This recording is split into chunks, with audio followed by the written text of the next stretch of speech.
Mūsų šeimai kokie 7 metai ir iš pradžių keletą metų buvom dviese, o paskui jau turim beveik 4 metukų dukrą.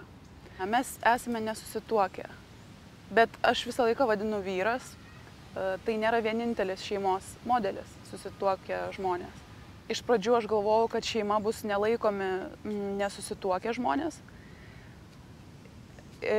Bet turėjimas vaikų jau pavers juos šeima. Tai irgi dar, atsimenu, kalbėjau su vyru, kad įsivaizduoju, kad mes esam su tavim 7 maždaug metai kartu.